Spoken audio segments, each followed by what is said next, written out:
ప్రార్థన చేయండి.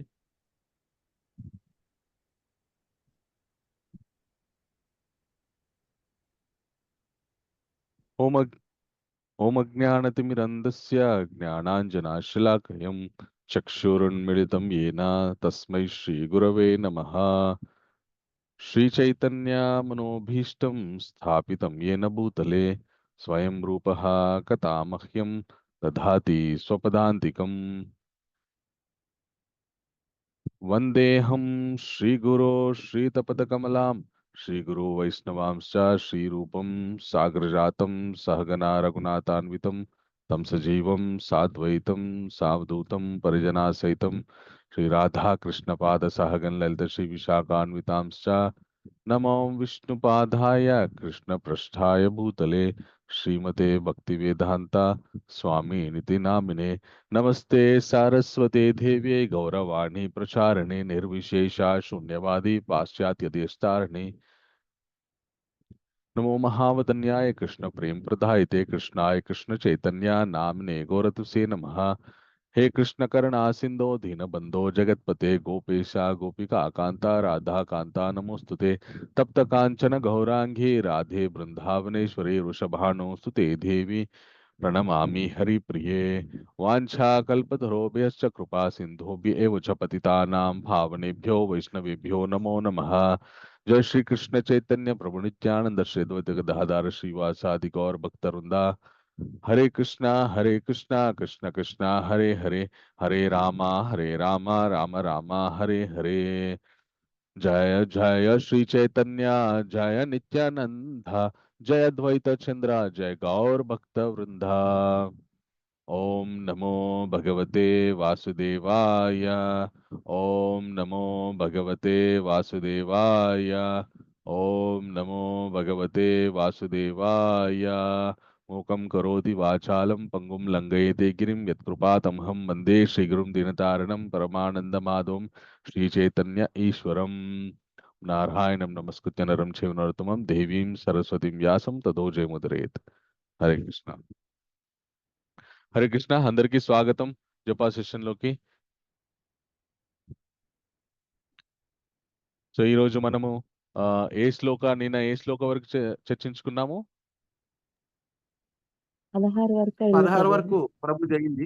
ఈ రోజు 17 నుంచి కావాలి. ఓకే, 17 నుంచి ఈ రోజు మనం భగవద్గీతలోని 4వ అధ్యాయమైనటువంటి జ్ఞాన సన్యాస యోగంలో నుండి మనము 17వ శ్లోకం నుండి చర్చించుకోబోతున్నాం.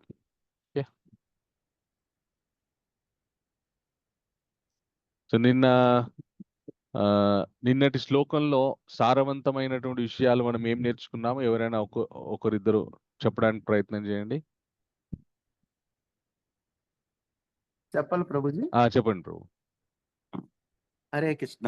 హరే అంటే కృష్ణ. 15 శ్లోకంలో ఏమంటే ఈ పూర్వకాలం నుంచి కూడా నా గురించి, నా దివ్య స్వభావం గురించి, ఈ అవగాహన, ఈ కర్మల గురించి అన్ని కూడా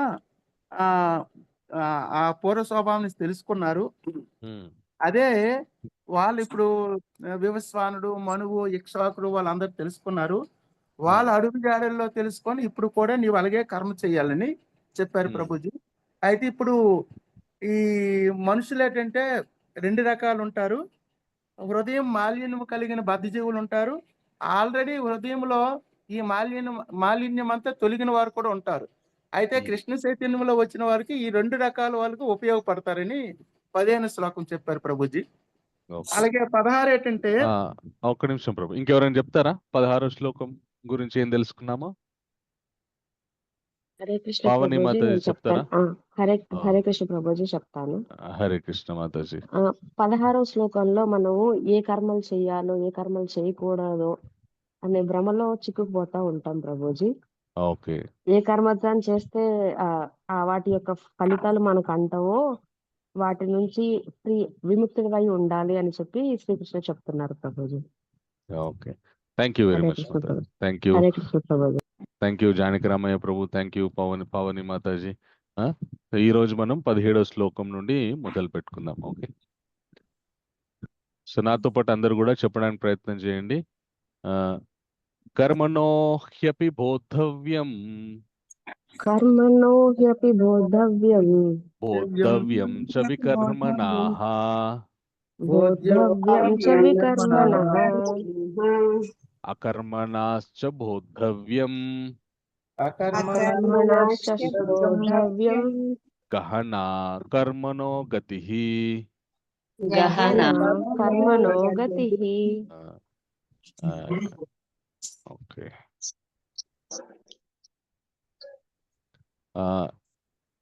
ఎవరైనా శ్లోక చదువుతారా? నేను చదువుతా ప్రభుజీ. చదవండి మాధవి. హరే కృష్ణ ప్రభుజీ. హరే కృష్ణ మాధవి. కర్మణో హ్యపి బోద్ధవ్యం బోద్ధవ్యం చ వికర్మణ అకర్మణశ్చ బోద్ధవ్యం గహనా కర్మణో గతిః.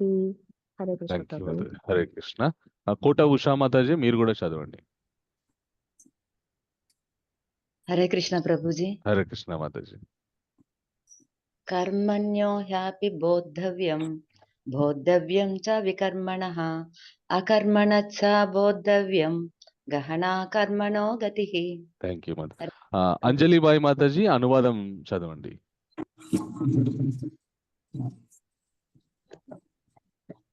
అంజలిబాయి మాతాజీ చదువుతున్నాను ప్రభుజీ. చదవండి మాతాజీ.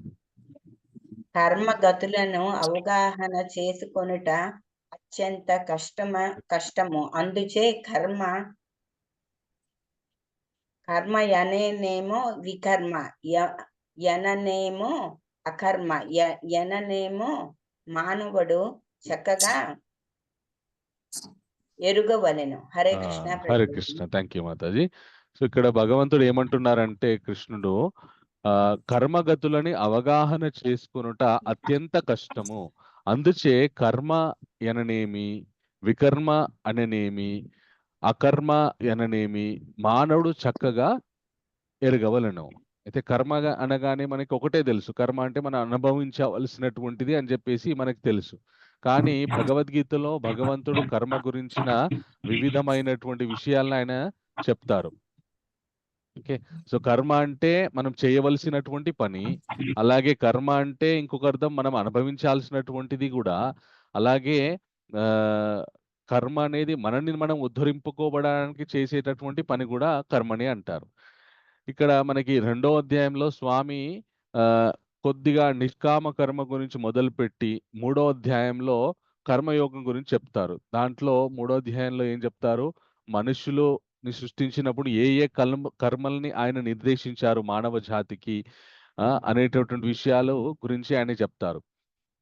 అయితే ఈ 4వ అధ్యాయానికి వచ్చేసరికి ఇప్పుడు మొదటి అధ్యాయంలో 2వ అధ్యాయంలో కర్మ నిష్కామంగా చేస్తే మనం కర్మబుద్ధులం అవ్వమని కొద్దిగా స్వామి వివరిస్తారు. తర్వాత 3వ అధ్యాయంలో మనుష్యులు చేయవలసినటువంటి కర్మలు ఏంటి అనేటువంటి విషయాన్ని చెప్తూ ఆ కర్మల్ని ఎలా చేస్తే వాళ్ళు ఆ కర్మ బంధనాల నుండి బయటపడతారు. అలాగే ఆ కర్మలు చేసినా చేయకపోయినా కూడా ఏ విధమైనటువంటి జ్ఞానంతో ఉంటే గనక ఒకవేళ ఆ కర్మలు చేయకపోయినా కూడా మనము బద్ధులం అవ్వము. ఒకటి, మనుష్యుడుగా జన్మించిన తర్వాత ఖచ్చితంగా కర్మ చేయాలని చెప్పి 3వ అధ్యాయంలో చెప్తారు. చెప్పి అలాగే 3వ అధ్యాయంలో ఏం చెప్తారంటే మళ్ళీ ఆ కర్మ నిర్దేశించినటువంటి కర్మలు ఏవైతే ఉన్నాయో వాటిని ఏ విధమైనటువంటి జ్ఞానాన్ని సముపార్జించడం వల్ల ఆత్మ సాక్షాత్కారం పొంది ఆత్మ జ్ఞాని అయి ఆత్మ సంతృప్తి అయి ఎవరైతే ఉంటారో వాళ్ళకి ఆ కర్మలు చేయకపోయినా కూడా చేసినటువంటి ఫలితమే ఉంటుంది అని చెప్పి 3వ అధ్యాయంలో చెప్తారు. చెప్పిన తర్వాత ఇప్పుడు 4వ అధ్యాయంలో ఇది చాలా చాలా ముఖ్యమైనటువంటిది. ఇప్పుడు మనం ఏ కర్మ చేసినా ఏ విధంగా చెయ్యాలి, మనం ఏ కర్మ చేసినా కూడా ఏ విధంగా చెయ్యాలి, ఏ విధమైనటువంటి జ్ఞానంతో మనం చెయ్యాలి కర్మ, అలా చేయడం వల్ల ఏం జరుగుతుంది అని చెప్పి స్వామి అందు గురించనే ఈ కర్మ గురించి సరైనటువంటి అవగాహన చాలా మందికి ఉండదు. అందు గురించనే కర్మ అనేటువంటిది కర్మ అనగానే 3 విధాలుగా ఉంటుంది. దాన్ని మన చేసేటటువంటి భావన వల్ల ఆ విధంగా అది రూపాంతరం చెందుతుంది. ఇప్పుడు కర్మ స్వామి ఏం చెప్తున్నాడు మొట్టమొదట కర్మ, వికర్మ, అకర్మ అని చెప్పి స్వామి చెప్తున్నాడు. ఇప్పుడు కర్మ అంటే ఏదైతే మనం చేయవలసినటువంటి పని. ఓకే. వికర్మ అంటే చెయ్యకూడనటువంటి పని, శాస్త్ర విరుద్ధమైనటువంటి పనులు ఏవైతే ఉంటాయో వాటిని అన్నిటి వికర్మలు అంటారు. ఓకే. అకర్మ, అకర్మ అంటే కర్మ చేస్తాడు కానీ చేసినటువంటి బంధనాల్లో చిక్కుకోడు. మనిషి పని చేస్తాడు కానీ ఆ పని చేయడం వల్ల మీరు ఉదాహరణకి మీరు ఆ, ఒక తండ్రి అనుకోండి. ఉమ్, మీ తండ్రిగా మీరు నిర్వర్తించవలసినటువంటి బాధ్యతలు మీ మీద ఏవైతే ఉన్నాయో అవి కర్మలు. ఓకే. సో అవి మీరు చేస్తారు. ఓకే. అవి చేయడం వల్ల మనము ఆ కర్మ చేయడం వల్ల అవి సరిగ్గా చేయకపోవడం వల్ల బంధనాలు చిక్కుంటున్నాము. అవి సక్రమంగా చేయడం వల్ల ఆ బంధనాల నుండి బయటపడుతున్నాము. సో ఏ విధంగా ఆ మనకి నిర్దేశించినటువంటి మనకున్నటువంటి బాధ్యతలు ఏవైతే ఉన్నాయో వాటిని మనం నిర్వర్తించడం వల్ల ఆ బంధనాల్లో చిక్కకుండా ఆ బంధనాల నుండి బయటపడతాము. ఆ యొక్క జ్ఞానం ఏదైతే ఉందో అది చాలా చాలా గుహ్యమైనటువంటిది. అది అందరికీ తెలియదు అని చెప్పి స్వామి చెప్తున్నారు. ఓకే. ఆ, వాటి గురించిన కర్మ, అకర్మ, వికర్మ గురించిన చక్కటి అవగాహన ఉండాలి అని చెప్పి చెప్తారు. మనకి ఇంకా ముందొచ్చేటటువంటి 18, 19 శ్లోకాల్లో మనకి ఇంకా దాని గురించిన అవగాహన వస్తుంది. ఓకే. ఇప్పుడు 18వ శ్లోకం, 4వ అధ్యాయం 18వ శ్లోకం. నాతో పాటు అందరూ చెప్పండి. కర్మణ్యకర్మ యః పశ్యేద్. ఓకే. కర్మణ్యకర్మ యః పశ్చేద్ అకర్మాణి చ కర్మయః స బుద్ధిమాన్ మనుష్యేషు సయుక్త కృష్ణ కర్మ కృత్. ఓకే. ఒక్క నిమిషం. ఇది చాలా చాలా జాగ్రత్తగా వినండి. ఎందుకంటే ఈ లాజిక్ మనకి తెలిస్తే గనక మనము ఆ, మనం చేసేటటువంటి ప్రతి పనిలో నుండి కూడా ఆ పని వల్ల మనకి ఎలాంటి ఫలితాలు ఆ, కలగకుండా పని చేస్తాము, కర్మ చేస్తాము. కానీ దాని నుండి ఉద్భవించినటువంటి ఆ రియాక్షన్స్ మనం అనుభవించకుండా ఉండేటటువంటి ఆ, గొప్ప విషయం ఈ 3 శ్లోకాల్లో మనకి భగవంతుడు చెప్తారు. ఓకే. ఆ, రాణి మాతాజీ ఒకసారి శ్లోకాన్ని చదవండి. హరే కృష్ణ ప్రభుజీ. హరే దండత్ కృష్ణ మాతాజీ, ప్రణామం. దండత్ ప్రణామం. కర్మణ్య కర్మయః పశ్చేద్ అకర్మణి చ కర్మయః సబుద్ధిమాన్ మనుష్యేషు సబుద్ధిమాన్ మనుష్యేషు సయుక్తస్య కర్మ కృత్. సయుక్త కృష్ణ కర్మ కృత్. సయుక్త కృత్స్న కర్మ కృత్. ఓకే. థ్యాంక్ యూ మాతాజీ. హరే కృష్ణ ప్రభు. హరే కృష్ణ. కవిత కళావతి అయిత మాతాజీ అనువాదం చదవండి. హరే కృష్ణ ప్రభు. హరే హరే కృష్ణ కృష్ణ. ప్రభుజీ. హరే కృష్ణ మాతాజీ. కర్మయందు అకర్మను మరియు అకర్మయందు కర్మను కాంచువాడు మానవులలో బుద్ధిమంతుడు.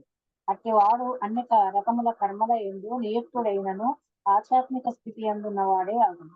హరే కృష్ణ ప్రభు. హరే కృష్ణ. స్వామి ఏం చెప్తున్నారు ఇక్కడ? కర్మ చేసేటప్పుడు దాన్ని అకర్మగా భావించాలి. ఓకే. ఆ కర్మ చేయకుండా ఉండేటటువంటి విధానం ఏదైతే ఉందో దాంట్లో దాన్ని కర్మగా భావించాలి అని చెప్పి స్వామి చెప్తున్నారు. అలాగే ఎవరైతే ఉంటారో వాళ్ళు బుద్ధివంతుడు. అట్టివాడు అన్ని రకముల కర్మల యందు నియుక్తుడైనను ఆధ్యాత్మిక స్థితి అందున్నవాడే యగును అని చెప్పి స్వామి చెప్తున్నారు. ఓకే. అదేంటండి పని చేస్తూ కూడా నేను పని చేయకుండా అంటే చేయకుండా ఎలా ఉండాలి, చేయకుండా కూడా చేస్తున్నట్టు ఎలా భావన చెయ్యాలి, అలాగే చేయకుండా ఉన్నప్పుడు చేస్తున్నట్టు ఎలాగ అనుకోవాలి అంటే ఒక పనిని ఏ విధంగా అయితే చేయాలో శాస్త్రాల్లో ఏ విధంగా చేయమని చెప్పారో ఆ విధంగా చేస్తే మనము ఆ కర్మ నుండి ఆ కర్మ చేసినా కూడా చెయ్యనట్టుగానే పరిగణింపబడుతుంది. ఉదాహరణకి ఒకసారి ఏం జరిగింది, ఆ వారణాసి నగరంలో ఒక వారణాసి నగరంలో గంగకి ఇవతల వైపు దశాశ్వమేధ ఘాట్ అని ఆ, చాలా ఫేమస్ ఉంటుంది ఘాట్. ఆ ఆ వైపుకి వశిష్ఠుడు, అరుంధతి దేవి. వశిష్ఠుడు మనందరికీ తెలుసుగా శ్రీరాముల వారి యొక్క కులగురువు. వశిష్ఠుడు, అరుంధతి దేవి వాళ్ళు చక్కగా ఆశ్రమాన్ని నిర్వహించుకొని గృహస్థ జీవితం గడుపుతున్నారు. ఓకే? వారికి 100 మంది పిల్లలు. వశిష్ఠుడికి 100 మంది పిల్లలు. అయితే గంగకి ఆవతలి వైపున అగస్త్య మహర్షి నివాసం ఉంటున్నాడు. ఆయన బ్రహ్మచారి అయి చక్కగా తపస్సు అలాగే ఆధ్యాత్మిక సాధన ఆయన చేస్తున్నాడు. ఈ వశిష్ఠుడి సతీమణి అయినటువంటి అరుంధతి దేవి తెలుసుకుంటుంది. గంగకి అటువైపున అగస్త్య మహర్షి, అగస్త్యుడు ఉండి ఆయన చక్కగా బ్రహ్మచారిగా ఆ ఆధ్యాత్మిక సాధన చేస్తున్నాడని ఈవిడకి తెలుస్తుంది. తెలియగానే ఈవిడ ఏం చేస్తుంది, వశిష్ఠ మహర్షి దగ్గరికి వెళ్ళి, అయ్యా వశిష్ఠ, ఆ మన గంగకి అవతల వైపున అగస్త్యుడు చక్కగా బ్రహ్మచారిగా ఆధ్యాత్మిక సాధన చేస్తున్నాడు. మనం గృహస్థులం కదా, మన యొక్క మొట్టమొదటి బాధ్యత బ్రహ్మచారులని, సన్యాసులని వీళ్ళందరినీ కూడా పోషించడం మన యొక్క మొట్టమొదటి బాధ్యత, గృహస్థి యొక్క బాధ్యత కదా.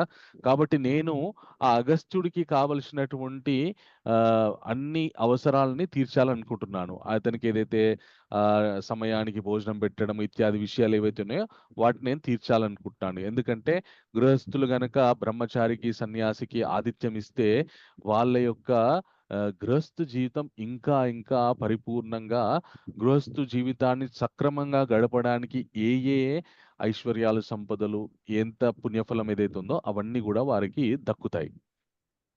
అయితే ఇప్పుడు వశిష్ఠుడు ఏమంటాడంటే, సరే దేవి, నీకు నీ ఓపిక నీకు నచ్చినట్టు చెయ్యి ఖచ్చితంగా. అవును, మనం గృహస్థులం కాబట్టి బ్రహ్మచారుల్ని, సన్యాసుల్ని మనము పోషించాలి. కాబట్టి నువ్వు ప్రతిరోజు కూడా ఆయనకి భోజనం పెట్టు అంటాడు. అనగానే ఈవిడ ఇంకా చక్కని ఆహార పదార్థాలన్నీ వండుకొని ఆవిడ ఇంకా రోజు తీసుకెళ్లి అగస్త్యుడికి భోజనం పెడుతుంది. ఆయన బ్రహ్మచారి ఆధ్యాత్మిక సాధన చేస్తున్నాడు కాబట్టి ఆయన ఒంటి పూట భోజనం చేస్తాడు. ఈవిడ రోజు వెళ్తుంది. ఒక రోజు ఏం జరుగుతుంది అంటే, ఈవిడ చక్కగా భోజన పదార్థాలన్నీ ఒక చక్కటి గంపలో పెట్టుకొని ఇంకా గంగ దాటడానికి ఈవిడ ప్రతిరోజు గంగ కూడా ఓడ ఎక్కి, ఒక పడవ ఎక్కి అటువైపు వెళ్తుంది. ఆ రోజు గంగకు అటువైపు వెళ్దామంటే సరికి గంగ చాలా తీవ్రంగా ప్రవహిస్తుంది. చాలా ఉధృతంగా ప్రవహిస్తుంది. గంగ ఎప్పుడైతే తీవ్రంగా ఉధృతంగా ప్రవహిస్తుంటుందో అప్పుడు పడవల వాళ్ళు ఎవరు కూడా పడవలు నడపరు. ఎందుకంటే ఆ ప్రవాహానికి వాళ్ళ పడవ కొట్టుకుపోతుందని చెప్పి భయపడి పడవలు నడపరు. ఈవిడకి ఎలా వెళ్ళాలో అర్థం అవ్వట్లేదు. మధ్యాహ్న సమయం అవుతుంది. అగస్త్యుడు భోజనం గురించి వేచి చూస్తాడు. అయ్యో, నేను ఈరోజు వెళ్ళకపోతే ఆయన ఆకలితో ఉంటాడు అని ఈవిడ బాధపడుతుంది. వెంటనే వశిష్ఠుడి దగ్గరికి వెళ్ళి, స్వామి, నేను ఈరోజు అగస్త్యుడికి భోజనాన్ని పెట్టలేకపోతున్నాను. కారణం ఏంటి అంటే గంగ చాలా తీవ్రంగా ప్రవహిస్తుంది. ఆ వేగాన్ని తట్టుకొని ఏ పడవ కూడా ఉండలేదు కాబట్టి పడవలు నడపట్లేదు. నేను అటువైపు వెళ్ళలేకపోతున్నాను. నేను ఏం చేయాలి? దయచేసి నాకు ఏదో ఒక ఉపాయం చెప్పండి మీరు. నేను వెళ్ళకపోతే అగస్త్యుడు పాపం ఆకలితో ఉంటాడని చెప్పి ఈవిడ అంటుంది. అనగానే వశిష్ఠుడు ఏమంటాడంటే, దేవి, నువ్వు ఒక పని చెయ్యు, గంగ దగ్గరికి వెళ్ళి నేను చెప్పినటువంటి విషయాన్ని నువ్వు చెప్పు అంటాడు. ఏంటి స్వామి అంటే, గంగ దగ్గరికి వెళ్ళి నమస్కరించి, తల్లి, నేను బ్రహ్మచారి అయినటువంటి వశిష్ఠుడి దగ్గర నుండి వస్తున్నాను, దయచేసి దారి ఇవ్వు అని చెప్పు అంటాడు. సరే స్వామి, నేను ఆ బ్రహ్మర్షి అయినటువంటి వశిష్ఠుడి దగ్గర నుండి వస్తున్నాను అని చెప్పి గంగకి చెప్తానంటే, బ్రహ్మర్షి కాదు దేవి, బ్రహ్మచారి అయినటువంటి వశిష్ఠుడి దగ్గర నుండి వస్తున్నాను గంగా, దయచేసి దారి ఇవ్వు అని అడుగు అంటాడు. ఈవిడ ఆశ్చర్యపోతుంది. అదేంటి, మీకు పెళ్ళయింది, నేను మీ సతీమణిని, మనకి 100 మంది పిల్లలు ఉన్నారు, మీరెలాగ బ్రహ్మచారి అవుతారని చెప్పి ఆవిడ ఆశ్చర్యపోతుంది. ఆశ్చర్యపోయి ఇంకా సమయం అయిపోతుంది కాబట్టి ఆవిడ ఏం చేస్తుందంటే, సరే ఈయన ఏదో చెప్పారు, భర్త మాట వినాలి తప్పదు, ఆయన చక్కటి ఉపాయం చెప్పారని చెప్పి ఆవిడ ఏం చేస్తుంది, గంగ దగ్గరికి వెళ్తుంది. గంగ దగ్గరికి వెళ్ళి, తల్లి గంగా, నేను బ్రహ్మచారి అయినటువంటి వశిష్ఠుడి దగ్గర నుండి వస్తున్నాను, దయచేసి దారి ఇవ్వు అని అంటుంది. అనగానే గంగ వెంటనే తన ప్రవాహాన్ని మొత్తం తగ్గిచ్చేస్తుంది. తగ్గించగానే ఈవిడకి దారి వచ్చేస్తుంది. ఈవిడ వెళ్ళిపోతుంది. త్వరగా వెళ్ళిపోయి ఆశ్చర్యంతోటి త్వరగా వెళ్ళిపోయి ఇంకా అగస్త్యుడికి భోజనం పెడుతుంది. నాయన కొద్దిగా గంగ ప్రవాహం ఎక్కువుంది కాబట్టి రాలేకపోయాను సమయానికి, ఏమనుకోకని చెప్పి ఆవిడ సరే అమ్మా తల్లి మీ ఇష్టమని ఆవిడకి ఆయన నమస్కరించి ఆవిడ తెచ్చినటువంటి ఆహార పదార్థాలను చక్కగా పిండి వంటలు అలాగే ఏవైతే భోజనం తెచ్చిందో ఆయన చక్కగా తింటాడు. భుజించిన తర్వాత చేతులు కడుక్కున్న తర్వాత ఇంకా ఆవిడ అన్నీ తెచ్చినటువంటి అవన్నీ మళ్ళీ గంపలో పెట్టుకొని మళ్ళీ వెళ్ళడానికి గంగ దగ్గరికెళ్తుంది. అంటే మళ్ళీ ఇటువైపు వెళ్ళాలి గదా! ఇంకా అప్పుడు గంగ మళ్ళీ ప్రవహిస్తుంది చాలా ఫాస్ట్‌గా. ఈవిడకి మళ్ళీ ఎట్లెళ్ళాలో అర్థం కావట్లేదు. అప్పుడు మళ్ళీ ఏం చేస్తుంది అగస్త్యుడి దగ్గరికెళ్తుంది. అగస్త్యుడి దగ్గరికెళ్ళి నాయనా నేను అటువైపు వెళ్ళలేకపోతున్నాను. అటు నుండి వచ్చేటప్పుడు గంగ తీవ్రంగా ప్రవహించింది. ప్రవహిస్తే నా పతిదేవుడిని అడిగాను. ఎలాగంటే ఆయన ఒక చాలా కన్‌ఫ్యూజన్ విషయం చెప్పారు. బ్రహ్మచారి వశిష్ఠుడి దగ్గర నుండి వస్తున్నాడు అని చెప్పమని గంగకి చెప్పాడు. చెప్తే గంగ ఆగిపోయింది. ఇప్పుడు మళ్ళీ గంగ తీవ్రంగా ప్రవహిస్తుంది. కాబట్టి ఇప్పుడు నేను మళ్ళీ ఎలా వెళ్ళాలి? నాకేదైనా ఉపాయం చెప్పు అని ఆవిడ అడుగుతుంది. అడగగానే అగస్త్యుడు ఏమంటాడంటే, తల్లి ఒక పని చెయ్యి నువ్వు గంగ దగ్గరికి వెళ్ళి ఉపవాసి అయినటువంటి అగస్త్యుడి దగ్గర నుంచి నేను వస్తున్నానని చెప్పి గంగకి చెప్పు అంటాడు. ఈవిడ మళ్ళీ ఆశ్చర్యపోతుంది. ఆల్రెడీ మా ఆయన నాకు షాక్ ఇచ్చాడు. నాయనా నువ్వు మళ్ళీ షాక్ ఇస్తున్నావు.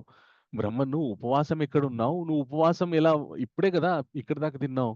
నేను పెట్టింది అని అనుకుంటుంది గానీ అనదు. ఆవిడకి ఆశ్చర్యపోతుంది. సరే ఇప్పుడు తొందరగా ఇంటికెళ్ళాలి. మళ్ళీ వశిష్ఠుడికి సంధ్యావందనాది కార్యక్రమాల్లో ఆవిడ సేవలు చేయాలి కాబట్టి, ఈవిడ సరే అని చెప్పి ఈ అగస్త్యుడు చెప్పిన విషయాన్ని గంగ దగ్గరికెళ్ళి గంగా నేను ఉపవాసి అయినటువంటి ఈ అగస్త్యుడి దగ్గర నుండి వస్తున్నాను దారివ్వు అంటుంది. అనగానే గంగ మళ్ళీ దారిస్తుంది. ఈవిడ అటువైపు వెళ్ళిపోతుంది. ఇంకా ఈవిడకి ఇంటికి వెళ్తుంది గానీ, ఈ 2 ప్రశ్నలు నా భర్త బ్రహ్మచారి ఎలా అయ్యాడు? ఈయన ఉపవాసి ఎలా అయ్యాడు? అని ఈ 2 ప్రశ్నలు ఆవిడకి తిరుగుతూనే ఉంటాయి. ఇంకా తన భర్తకి కావలసినటువంటి ఏర్పాట్లు సంధ్యావందన కార్యక్రమాలకి కావాల్సినటువంటి ఏర్పాట్లు అవన్నీ చేసిన తర్వాత విచారంతో ఉంటుంది. సాయంకాలం ఎప్పుడైతే ఇంకా మన వశిష్ఠ మహర్షికి భోజనాన్ని వడ్డిస్తుందో ఈవిడ యొక్క విచారాన్ని చూసి ఆ వశిష్ఠుడు అడుగుతాడు. దేవి నీకేమన్నా ఎందుకు విచారంగా ఉన్నావు? ఏమైనా ప్రశ్నలు ఉన్నాయా? ఉంటే చెప్పు అని అడుగుతాడు. అడగగానే ఆవిడేమంటుంది, స్వామి అవును స్వామి నాకు 2 ప్రశ్నలు తీవ్రంగా బాధిస్తున్నాయను. మీరు వాటిని తీర్చవలసింది అని అడుగుతుంది. అనగానే సరే చెప్పు ఏంటి ప్రశ్న అంటే, స్వామి నేను ఈరోజు అగస్త్యుడి దగ్గరికి వెళ్ళడానికి భోజనాన్ని తీసుకెళ్ళేటప్పుడు గంగ ప్రవహించింది. మీరేమో బ్రహ్మచారి వశిష్ఠుడి దగ్గర నుంచి వస్తున్నాననగానే ఆవిడ ఆగింది. మళ్ళీ అక్కడ నుండి తిరిగి వస్తుంటే తీవ్రంగా ప్రవహిస్తున్నప్పుడు అగస్త్యుడు చెప్పాడు. ఉపవాసి అయినటువంటి అగస్త్యుడి దగ్గర నుండి వస్తున్నాననగానే ఆవిడ దారిచ్చింది. పెళ్ళయి 100 మంది పిల్లలున్నటువంటి మీరు బ్రహ్మచారి ఎలా అయ్యారో, అప్పుడే చక్కగా కడుపు నిండా భుజించినటువంటి అగస్త్యుడు ఉపవాసి ఎలా అయ్యాడు? నాకు మీరు ఈ సంశయాన్ని తీర్చవలసింది అని అడుగుతుంది. అడగగానే వశిష్ఠుడు ఏమంటారంటే, దేవి మనము గృహస్థాశ్రమంలో ప్రవేశించాము. 100 మంది సంతానాన్ని గూడా కన్నాము. ఇది వాస్తవమే. ఎప్పుడైనా గనక నేను కామదృష్టితోటి నీ యందు ప్రవర్తించానా? సత్సంతానాన్ని కనడానికి మాత్రమే మనము చక్కగా కాపురం చేస్తున్నాం. ఆ కన్నటువంటి సంతానాన్ని మనము చక్కగా ఆధ్యాత్మిక జీవితంలో భగవంతుని వైపు నడిపిస్తున్నాం. వాళ్ళకి విద్యాబోధలు, అలాగే వేదాధ్యయనం అవన్నీ నేర్పిస్తూ. అవునా? కాదా? అంటాడు. అవును స్వామి అంటే, ఎవరైతే గృహస్థాశ్రమంలో ప్రవేశించినటువంటి పురుషుడు కేవలం తన భార్య యందు మాత్రమే దృష్టి ఉంచుకొని ఇంకా ఏ స్త్రీ మాతృవత్ ధారేషు అంటే ఏ స్త్రీని చూసినా తన భార్య తప్ప ఏ స్త్రీని చూసినా తల్లి సమానంగా ఎవరైతే పురుషుడు భావిస్తాడో, కేవలం తన భార్య ద్వారా మాత్రమే సంతానాన్ని కంటాడో, ఆ పురుషుడు గృహస్థాశ్రమంలో ఉన్నా కూడా అతడు బ్రహ్మచర్యం పాటిస్తున్నట్టే అని చెబుతాడు. చెప్పగానే అప్పుడు ఆవిడకి మొదటి ప్రశ్నకి సమాధానం దొరుకుతుంది. తరువాత రెండో ప్రశ్న, అగస్త్యుడు ఉపవాసి ఎలా అయ్యాడు? అప్పుడే కడుపు నిండా తిన్నటువంటి అగస్త్యుడు ఉపవాసి ఎలా అయ్యాడని అడుగుతుంది. అడగానే ఆయన ఏమంటాడంటే, నిన్ను ఎప్పుడైనా అగస్త్యుడు తల్లి నాకు ఈ ఆహార పదార్థాలు తీసుకొనిరా, నాకు నువ్వు రోజు భోజనాన్ని పెట్టు, నాకు ఇంత పెట్టు, అంత పెట్టు, అది తీసుకురా, ఇది తీసుకురా అని అడిగాడా అంటే, లేదు స్వామి అడగలేదు. నువ్వు పెట్టింది తింటున్నాడంటే, అవును నేను పెట్టింది తింటున్నాడని. ఆయన చక్కటి ఆధ్యాత్మిక సాధన చేసుకుంటున్నాడు. ఆధ్యాత్మిక సాధన చేసుకోవటానికి శరీరం నిలబడాలి కాబట్టి ఏదో ఒక ఆహార పదార్థం తినాల్సిందే. ఆయనకి అది తినాలి, ఇది తినాలి అని కోరిక లేదు. నువ్వు ఏది తెస్తే అది తింటున్నాడు, ఎంత పెడితే అంత తింటున్నాడు. అంతే తప్ప ఆయన అడగట్లేదు. అలాగ ఎవరైతే ఉంటారో, శరీరానికి ఎంతైతే ఆహారం అవసరమో అంతనే స్వీకరిస్తూ వివిధమైనటువంటి ఆహార పదార్థాల మీద ఎక్కువ మక్కువ పెట్టుకొని వాటి గురించే ఇంకా ఆహారం తినడానికే జీవితం గడపాలనే ఉద్దేశంతో కాకుండా భగవంతుని చెయ్యాలి, నామస్మరణ చేయాలి, భగవంతుని చేరుకోవాలనే ఉద్దేశంతోటి ఆహారాన్ని స్వీకరిస్తారు. ఎందుకంటే శరీరం పడిపోకుండా ఉండాలంటే ఏదో ఒక పదార్థం లోపల పడుతూనే ఉండాలి. అంత మాత్రం పదార్థమే తీసుకుంటూ సాధన ఎవరైతే చేస్తారో అతను ఆహారం తీసుకున్నా కూడా ఉపవాసియే. ఉపవాసం అంటే అర్థం ఏంటి అంటే భగవంతుని దగ్గరగా, వాసం అంటే వెళ్ళడం, ఉండడం. ఓకే. భగవంతునికి దగ్గరగా ఉండేటటువంటి చర్య ఏదైతుందో దాన్ని ఉపవాసం అంటారు.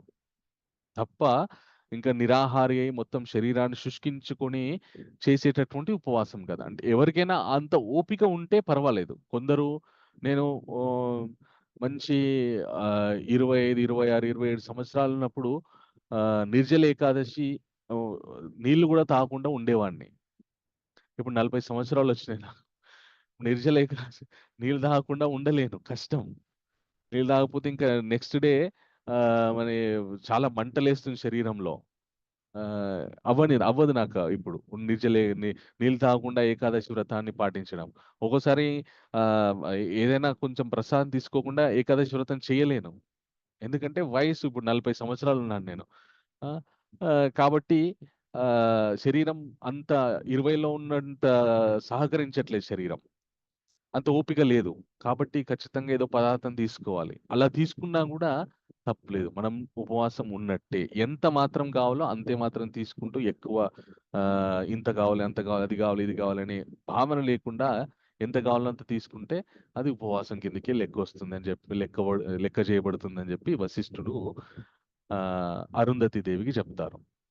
అప్పుడు ఆవిడకి ఉన్నటువంటి ప్రశ్నలు నివృత్తి జరుగుతుంది. అయితే ఇప్పుడు ఈ వృత్తాంతంలో కర్మ ఏదైతే ఉందో గృహస్థాశ్రమంలో ఉన్నటువంటి వశిష్ఠ అరుంధతులు బ్రహ్మచారికి మనము ఆతిథ్యం ఇస్తే మనకి గృహస్థాశ్రమంలో మనం నిర్వర్తించవలసినటువంటి బాధ్యత, ఒకానొక ముఖ్యమైనటువంటి బాధ్యత నిర్వర్తించిన వాళ్ళం అని ఆవిడ భావిస్తుంది. అది కర్మ. అయితే ఇప్పుడు వశిష్ఠుడి దగ్గరికెళ్ళి భోజనం పెట్టి ఆయన తిని వచ్చి తర్వాత ప్రతిరోజు ఇప్పుడు ఆయన ఏ భావనతోటి అది స్వీకరిస్తున్నాడు, అలాగే తన భర్త అయినటువంటి ఈ వశిష్ఠుడు ఎవరైతే ఉన్నారో ఆయన ఏ భావనతోటి గృహస్థాశ్రమంలో ఆయన గృహస్థాశ్రమాన్ని నడుపుతున్నాడు, ఈ భావనలు ఏవైతే ఉన్నాయో అది వికర్మ. వీళ్ళు అగస్త్యుడు ఖచ్చితంగా భోజనం చేశాడు. కానీ ఎందు గురించి చేశాడు? భగవంతుని ధ్యేయంగా పెట్టుకొని సాధన గురించి ఆయన భోజనం చేశాడు. అలాగే వశిష్ఠుడు భార్యతో కాపురం చేస్తున్నాడు. కానీ ఎందుకు చేస్తున్నాడు? ఈ మనుష్య జన్మ ఎత్తిన తర్వాత సంతానోత్పత్తి చెయ్యాలి అని శాస్త్రాల్లో చెప్పారు కాబట్టి ఆయన సంతానోత్పత్తి చేస్తున్నాడు. ఆ సంతానోత్పత్తి చేసినటువంటి సంతానాన్ని సన్మార్గంలో మంచి విషయాలు నేర్పిస్తూ ఆ సంతానాన్ని పెంచుతున్నాడు. దానివల్ల ఏం జరిగింది? అది కర్మనే అయినా కూడా అది వికర్మ అయిపోయింది. క్షమించాలి, వికర్మ కదా, అకర్మ. వికర్మ అంటే విరుద్ధమైనటువంటి పని చేశాడు.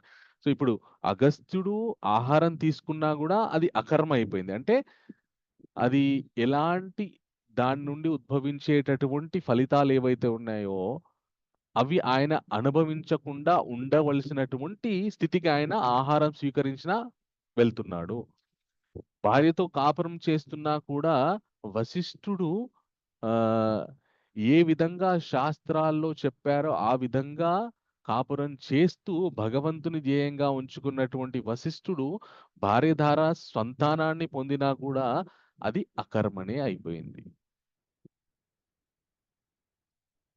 ఓకే. సో ఇప్పుడు ఒక అవగాహన వచ్చిందా శోభమాతాజీ? ఆ, అకర్మ కర్మ అంటే ఏంటి, అకర్మ అంటే ఏంటి ఒకసారి చెప్పండి. కర్మ అంటే దండవత్ ప్రణాం ప్రభుజీ. మాతాజీ. నేను మీరు చెప్పిన కథలో లీనమైపోయాను అసలైతే. ఆ కర్మ అంటే మనల్ని చేసేది, ఆ, అకర్మ అంటే కోరిక లేకుండా చేసేది అకర్మ. ఉమ్, ఆ స- ఆ, అకర్మ, వికర్మ, సకర్మ. Okay. Correct చెప్తున్నానా Prabhuji? Okay Mataji. Okay. కాదు, ఎక్కడో పోయింది అయితే. ఓకే పర్లేదు, అన్నారంటే ఎక్కడో తప్పు చెప్పా. లేదు లేదు, పర్వాలేదు పర్లేదు, చాలు. తర్వాత ఆ, జానకి రామయ్య ప్రభు. హరే కృష్ణ ప్రభుజీ. హరే కృష్ణ కర్మ ప్రభు. అంటే మనం చేస్తున్నటువంటి విద్యుక్త ధర్మ కర్మ అంటారు. ఆ, అకర్మ అంటే అది శాస్త్ర విరుద్ధంగా చేసినటువంటి ఈ పనులన్నీ అకర్మలు అంటారు.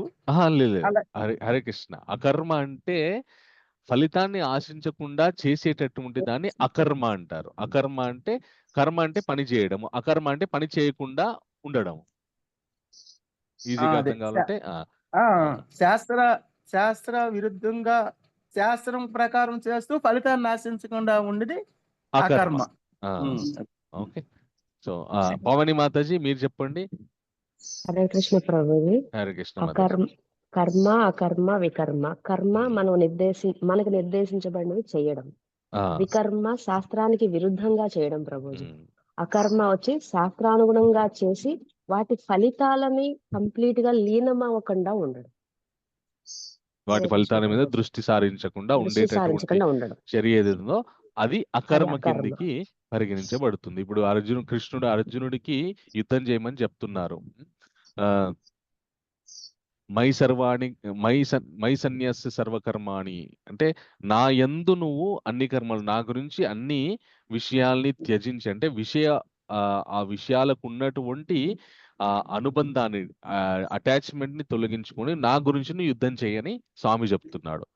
చెప్తే అట్లా నువ్వు చేసినా కూడా అది నీ కర్మ కిందికి పరిగణించబడదు అని స్వామి మనకి 3వ అధ్యాయంలో అర్జునుడికి చెప్తాడు. సో ఆ విధంగానే మనం నార్మల్ జీవితంలో ఏ పని చేసినా కూడా అంతర్లీనంగా ఆ పని యొక్క గమ్యము ఎందుకు చేస్తున్నామంటే భగవంతుణ్ణి సంతృప్తి పరచడానికి చేస్తున్నాం. మీరు పిల్లల్ని పెంచడమే కావచ్చు, ఇంట్లో వంట చేయడమే కావచ్చు, ఆఫీస్కి వెళ్ళడమే కావచ్చు, ఏదైనా కూడా అది భగవంతునికి అనుసంధానంగా భగవంతుని గురించి చేస్తున్నట్టు ఎలా అవుతుందంటే మన జీవితంలో ఎంతో కొంత మనం భగవంతునికి సమయాన్ని వెచ్చించి ఆయన చెప్పినటువంటి విషయాల్ని అర్థం చేసుకోవడానికి మనము జీవితాన్ని గడుపుతున్నాం అనుకోండి, అప్పుడు అది మనం చేసేటటువంటి కర్మలు ఏవైతే ఉన్నాయో అవి అకర్మలైపోతాయి. అంటే అవి చేసినా కూడా చేస్తే వచ్చేటువంటి ఫలితాన్ని మనము రియాక్షన్స్ మనము అనుభవించేటటువంటి అవసరం ఉండదు.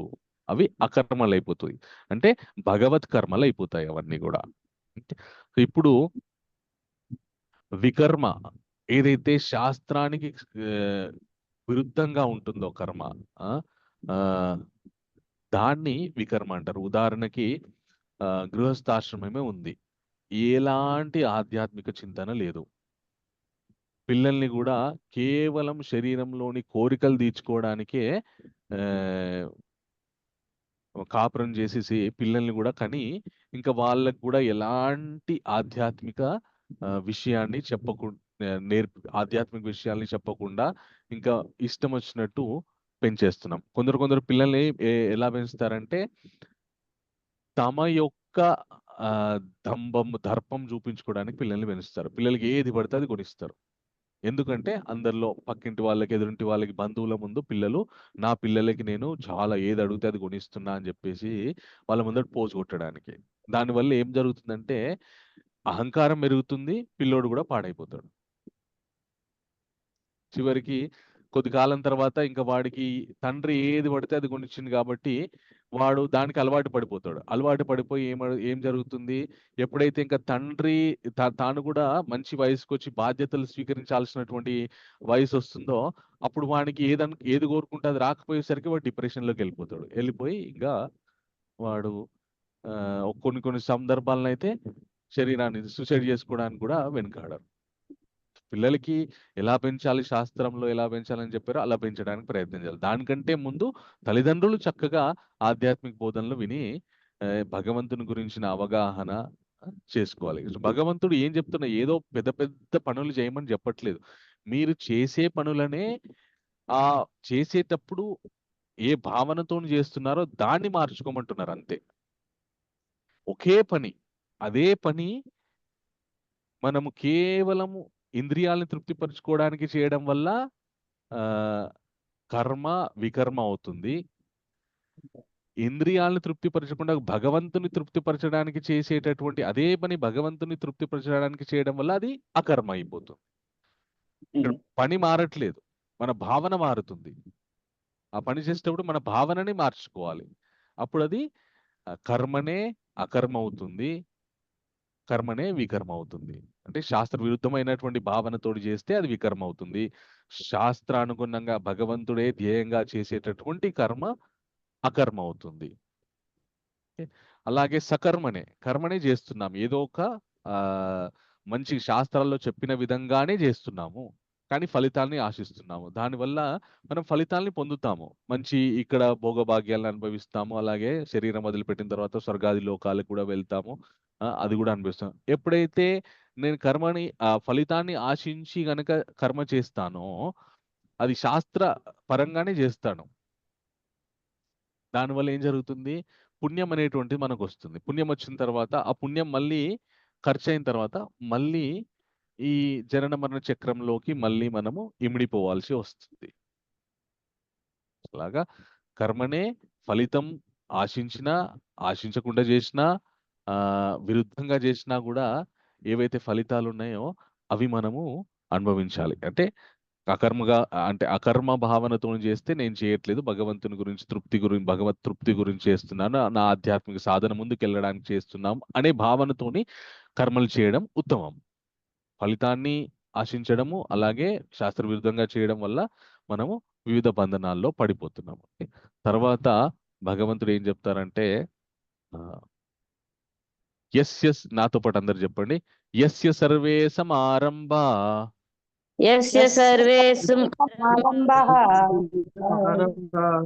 కామ సంకల్పవర్జితాః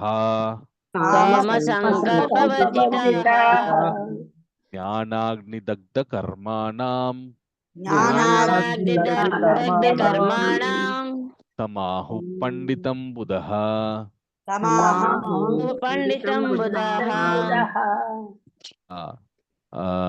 లక్ష్మీ వల్లంపాటి మాతాజీ శ్లోక చదువుతారా? చదువుతాను ప్రభుజీ. హరే కృష్ణ చదవండి. ప్రభుజీ. హరే కృష్ణ మాతాజీ, ప్రణామాలు. యస్య సర్వే సమారంభః కామ సంకల్ప వర్జితాః జ్ఞానాగ్నిదగ్ధ కర్మాణం తమాహం పండితం బుధాః. ఓకే, గిరిజారావు మాతాజీ అనువాదం చదవండి మాతాజీ. దండోత్ ప్రణామం మాతాజీ, అది అనువాదం చదవండి. ఎవరిని ప్రతి కర్మలు భోగవాంఛరహితంగా నుండునో అతడు సంపూర్ణ జ్ఞానం కలిగినట్టు వాడు. కర్మఫలములన్నీను జ్ఞానాగ్నిచే దగ్ధమైనవిగా, జ్ఞానాగ్ని దగ్ధ కర్ముడు అతడు ఋషులచే చెప్పబడును. హరే కృష్ణ ప్రభు. హరే కృష్ణ. థ్యాంక్ యూ మాతాజీ. Thank you. ఎవని ప్రతి కర్మయు భోగవాంఛారహితంగా నుండునో అతడు సంపూర్ణ జ్ఞానము కలిగినట్టి వాడు. జ్ఞానాగ్నిచే దహింపబడని కామ్యకర్మల గలవాణిని పండితుడని మహర్షులు చెప్పుదురు. అయితే ఎవరైతే ఈ విషయాన్ని అర్థం చేసుకుని కర్మని ఏ విధంగా చెయ్యాలి అనే స్ఫూర్తి అవగాహన పొంది కర్మని కేవలం భోగించకుండా భోగవాంఛలు అనుభవిస్తున్నాననే భావన లేకుండా నేను యోగాన్ని చేస్తున్నా, కర్మ యోగాన్ని చేస్తున్నాను, దాని ద్వారా నేను భక్తి యోగం వైపు నడవాలి అనే భావనతోని ఎవరైతే కర్మలను ఆచరిస్తారో వాళ్ళు సంపూర్ణమైనటువంటి జ్ఞానులని చెప్పి మహర్షులు చెప్తున్నారని కృష్ణుడు చెప్తున్నాడు అంటే అర్జునుడికి. అంటే మనం ఇందాక చర్చించుకున్నాం కదా ఏ విధంగా కర్మ చేయాలో, ఆ విధమైనటువంటి జ్ఞానంతో మనం అనుభవిస్తాం, తింటాం, పడుకుంటాం, లేస్తాం, సంతానాన్ని కంటాం, మనకున్నటువంటి సంపదల్ని కూడా మనము చక్కగా అనుభవిస్తుంటాం. కానీ అంతర్లీనంగా భావన ఏదైతే ఏముంటుంది అంటే ఇది భగవంతుడి యొక్క భగవంతుడి యొక్క కృప. అలాగే దీన్ని నేను సరిగ్గా ఉపయోగించుకొని భగవంతుడి దగ్గరికి చేరాలి అని చెప్పి చెప్తారు. మన కులశేఖర ఆళ్వార్లు చక్కటి విషయం చెప్తారు. ఆయన ఏమంటారంటే, నా ఆస్థా ధర్మ నవసునీచయో నైవ కామోపభోగ యద్భావ్యం తద్భవతు భగవాన్ పూర్వకర్మాను రూపం ఏతత్ ప్రార్థ్య మమ బహుమత జన్మ జన్మాంతరేపి త్వాత్పాదాంబోరుహ యుగగత నిశ్చల భక్తిరస్తు. ఆయన ఏమంటారంటే, స్వామి నేను గొప్ప ధర్మాలను ఆచరించాలని కానీ, ఏదో చాలా చాలా పెద్ద స్థాయికి వెళ్ళాలని కానీ, వివిధమైనటువంటి కామ్యమైనటువంటి విషయాల్ని అనుభవించాలి అని కానీ నేను అడగట్లేదు. నాకు అవసరం లేదు అవి. ఎందుకంటే యద్భావ్యం తద్భవతు పూర్వకర్మాను రూపం. ఏవైతే నేను అనుభవించవలసి ఉన్నాయో అవన్నీ కూడా నా పూర్వకర్మల, నేను ఇంతకు ముందు చేసుకున్నటువంటి సత్కర్మల పుణ్యఫలం వల్ల అవి, లేదంటే దుష్ఫలితాల వల్ల ఈ సుఖ దుఃఖాలు అనేటువంటి అవి ఖచ్చితంగా వస్తాయి. అవి ఎలాగో వస్తాయి. నేను వాటి గురించి బాధపడట్లేదు. కానీ నేను ఏమడుగుతున్నానంటే, త్వాత్పాదాంబోర్హ యుగగత నిశ్చల భక్తిరస్తు. అంటే ప్రతి జన్మలో కూడా మీ 2 పాదముల యందు నిశ్చలమైనటువంటి భక్తిని నాకు ప్రసాదించమని చెప్పి నేను అడుగుతున్నానని చెప్పి కులశేఖర ఆళ్వార్లు అంటారనమాట. అంటే భక్తుడనేటటువంటి ఆయన ఎంత తెలివైన వాడో మీరు ఇక్కడ గ్రహించాలి. ఎందుకంటే భగవంతుడు ఏం చెప్పారు, ఎవరైతే నన్ను భక్తి చేస్తారో వాళ్ళ యోగక్షేమాలు నేను స్వీకరిస్తానని స్వామి చెప్పారు. కాబట్టి మనల్ని మనం చూసుకోవడం కంట మనల్ని చూసుకునే బాధ్యత భగవంతునికే వదిలిపెట్టామనుకోండి, అంటే ఆయన్ని మనకు సేవ చేయమనా అని కాదు అని అడుగుతున్నామంటే, మనం ఆయన భక్తి చేయడానికి మనం మన యొక్క జీవితాన్ని మనము ఖర్చు పెట్టడానికి మనం ప్రయత్నం చేస్తున్నాం. కాబట్టి ఆయన వాగ్దానం చేశారు, మనం ఆయన గురించి ఆలోచిస్తే ఆయన మన గురించి ఆలోచిస్తారని. సో మనం ఇక్కడ ప్రధానమైనటువంటి విషయం, ఏ విషయాన్ని పట్టుకోవడం వల్ల మిగతా విషయాలన్నీ సర్దుబాటు అవుతాయి అంటే, భగవద్భక్తిని పట్టుకోవడం వల్ల ఏం జరుగుతుంది, మిగతా అన్ని విషయాలు కూడా భౌతికపరమైనటువంటి ఆధ్యాత్మికపరమైనటువంటి అన్ని విషయాలు కూడా చక్కగా జరిగిపోతూనే ఉంటాయి వాటంతట అవి. అందు గురించని మనుష్యుడు ఎప్పుడు కూడా ఈ ఆధ్యాత్మిక భావనతోటి కర్మలు చేయడం వల్ల ఘోరమైనటువంటి ఫలితాలను అనుభవించవలసినటువంటి అవసరం ఉండదు. అందుకే కృష్ణ ఏం చెప్తారంటే, ఎప్పుడైతే అర్జునుడికి జ్ఞానాన్ని బోధించడం మొదలు పెడతారు 2వ అధ్యాయంలో, నేహాభిక్రమ నాశోస్తి ప్రత్యవాయోన విదితే స్వల్పమప్యస్య ధర్మస్య త్రాయితే మహతో భయాత్ అంటారు. ఎప్పుడైతే అర్జునుడికి నాయన నేను యుద్ధం చేయను అని చెప్పి ఇంకా అర్జునుడు రథంలో కూర్చున్న తర్వాత ఇంకా మెల్లమెల్లగా ఆయన ఎవరు, నిజమైనటువంటి ఆయన అస్తిత్వం ఏంటి, ఆయన కర్తవ్యాలేంటి, ఇవన్నీ చెబుతూ నాయన నువ్వు ఈ విషయాలను తెలుసుకో, నేను ఇక ముందు చెప్పబోయేటటువంటి విషయాలు ఏవైతే ఉన్నాయో, బుద్ధి కర్మయోగ, జ్ఞానయోగ, భక్తి యోగ, బుద్ధి యోగ, ఇవి ఏవైతే ఉన్నాయో ఆ విషయాలను నీకు చెప్తూ ఉంటాను, అవి తెలుసుకో అని చెప్తూనే ముందేం చెప్తారంటే, నేను ఇక ముందు జ్ఞానపరమైనటువంటి భక్తిపరమైనటువంటి విషయాలు ఏవైతే ఉన్నాయో అవి తెలుసుకొని కొద్దిగా నువ్వు ఆ విధంగా ప్రవర్తించినా కూడా నువ్వు ఘోరమైనటువంటి ప్రమాదాల నుండి బయటపడిపోతావు అని అర్జునుడికి చెప్తాడు కృష్ణుడు. అందుగురించని మనము దీంట్లో ఉన్నటువంటి ఆ గహనమైనటువంటి అర్థం మనం తెలుసుకోవాలి. చాలా మంది భగవద్గీత చదివితే అన్ని వదిలిపెట్టాలండి అంటారు. ఇక్కడ స్వామి ఏమైనా వదిలిపెట్టమన్నాడా? మన యొక్క ఆలోచన విధానాన్ని వదిలిపెట్టమన్నాడు అంతే తప్ప మనం చేయవలసినటువంటి పనులను కాదు. మన ఆలోచన విధానం ఎలా ఉండాలి? భగవత్ తృప్తిపరమైనటువంటి ఆలోచన విధానంగా ఉండాలి. ఆ విధంగా చేస్తే నువ్వేం చేసినా కూడా బద్ధుడు అవ్వవు ఈ భౌతిక ప్రపంచంలో అని స్వామి చెప్తున్నారు. అది మనకి స్వామి ఈ 17, 18, 19 శ్లోకాల్లో చెప్పారు. సో హరే కృష్ణ. ఎవరికైనా ప్రశ్నలు ఉంటే అడగవచ్చు. ఈ 3 శ్లోకాలు చాలా ఇంపార్టెంట్ ప్రభుజీ. మన నిత్య జీవితంలో ఒక ఈవెంట్ ఏంటంటే సాధన చేయడానికి చాలా ఇంపార్టెంట్ ప్రభుజీ. చాలా ఇంపార్టెంట్. ఇది చాలా లాజికల్ గా ఉంటాయి. అందు గురించని నేను ఒక కథతోటి అనుసంధానం చేసిన. ఇప్పుడు మనం కూడా మన గృహస్థ జీవితాన్ని ఎలా గడపాలంటే, మనకు అందుకే పెళ్ళైన తర్వాత అరుంధతి దేవిని అరుంధతి నక్షత్రం ఎందుకు చూపిస్తారంటే ఇందుకే.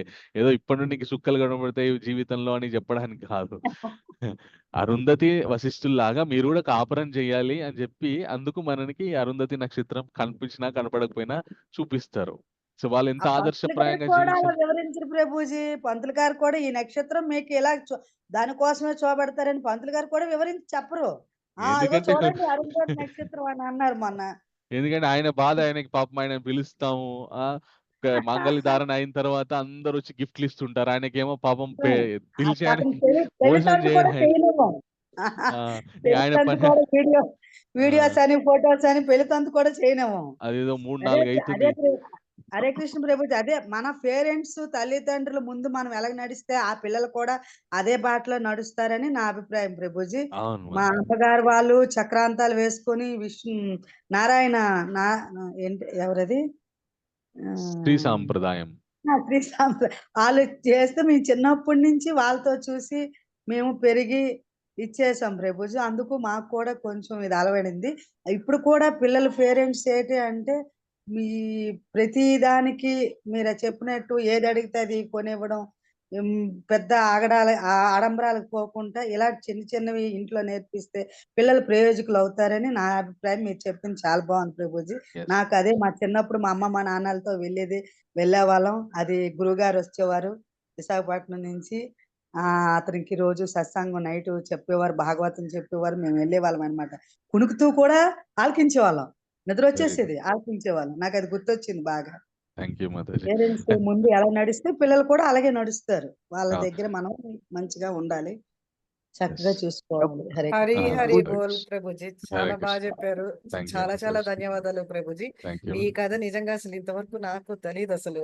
ఈ అరుంధతి నక్షత్రం ఎందుకు చూపిస్తారో అనేది కూడా చెప్పారు ఇప్పుడు. నాకు చాలా బాగా నచ్చింది అది. అలానే అరుంధతి వశిష్ఠుల కథ, అగస్త్యముని కథ, ఇది నిజంగా ఐ ఓపెనింగ్ లాగా అనిపించింది నాకు. అంటే మన గృహస్థులకి ఇది చాలా చాలా ఇంపార్టెంట్ విషయం. దీనిలో చాలా విషయాలు తెలుసుకోవచ్చు మనం. గృహస్థుల యొక్క మొట్టమొదటి బాధ్యత సన్యాసుల్ని, బ్రహ్మచారుల్ని పోషించడం వాళ్ళ యొక్క బాధ్యత. అలాగే ఆ బాధ్యతలు, అలాగే వాళ్ళ గృహస్థ జీవితాన్ని ఎలా నడపాలి, ఏ విధంగా నడపాలి అనేది మన వశిష్ఠ అరుంధతులని ఆదర్శంగా తీసుకొని మనం ఆ విధంగా నడిపితే మనం అనుభవిస్తున్నట్టు జీవితంలో నుండే మనం ఉత్తమ స్థితికి వెళ్తాం. చాలా చాలా ధన్యవాదాలు ప్రభుజీ. వెల్కమ్. ఇది ఒక దండవత్ ప్రణామం. ఇంపార్టెంట్ విషయం చెప్పాలి. మనకి రేపు 11వ తారీఖు, మే 11వ తారీఖు ఇస్కాన్ నందనవనంలో సుదర్శన నారసింహ హోమంని నిర్వహిస్తున్నాము. ఎవరెవరైతే రాగలరో దయచేసి రండి ఆ రోజు. ఆ రోజు నరసింహస్వామి యొక్క ఆవిర్భావ దినోత్సవము. సాయంకాలం 4 గంటల నుండి యజ్ఞం అది మొదలవుతుంది. అలాగే నరసింహస్వామి గురించిన చక్కటి లీలల గురించి కూడా కథ ఉంటుంది. ఆ తర్వాత అందరికీ కూడా మన మహాప్రసాద్ వితరణ కూడా ఉంటుంది. సాధ్యమైనంత వరకు లోకల్లో ఎవరైతే ఉంటారో నరసింహ సుదర్శనం అని పాలు పంచుకోవడానికి ప్రయత్నం చేయండి. ఎందుకంటే చాలా శక్తివంతమైనటువంటి హోమం నరసింహ సుదర్శనం హోమం. మన జీవితంలో మనం పడుతున్నటువంటి కొన్ని తీర్చుకోలేని మన వల్ల కానటువంటి సమస్యలు ఉంటాయి. సో అవన్నీ కూడా మనకి నరసింహస్వామిని ఏమంటారంటే సమస్త విఘ్న వినాశక భక్త వత్సల నరసింహదేవ్ అంటారంటే మన జీవితంలో మనం ఆధ్యాత్మికంగా ముందుకెళ్ళడానికి అవరోధాలుగా ఏవైతే ఉన్నాయో వాటన్నిటినీ నరసింహుడు తొలగించేస్తాడు. మనం ఆయన్ని గనక చక్కగా పూజిస్తే, ఎలాగైతే ప్రహ్లాద్ మహారాజుకి తన జీవితంలో ఉన్నటువంటి అవరోధాలను తొలగించారో అలాగే మన జీవితంలో కూడా నరసింహుడు అలా తొలగిస్తారు. ఓకే, కాబట్టి హైదరాబాద్ లో ఉన్నటువంటి వాళ్ళు రావడానికి ప్రయత్నం చేయండి. ఒకవేళ హైదరాబాద్ కాకుండా ఇంకా వేరే ప్రభుజీ ప్లేస్ సాయంత్రమా ప్రభుజీ? 4 గంటలకు సాయంత్రమా ప్రభుజీ? ఎస్ మాతాజీ. అదే అంటే ఇది వరకు మార్నింగ్ 6కి చేశారు కదా అవును. అని నేను ఆ అంత రోజు పొద్దున్న రాలేదు. 6 ఈవినింగ్ అయితే ట్రై చేస్తాం ప్రభు తప్పకుండా. ఓకే, ఒక్క నిమిషం.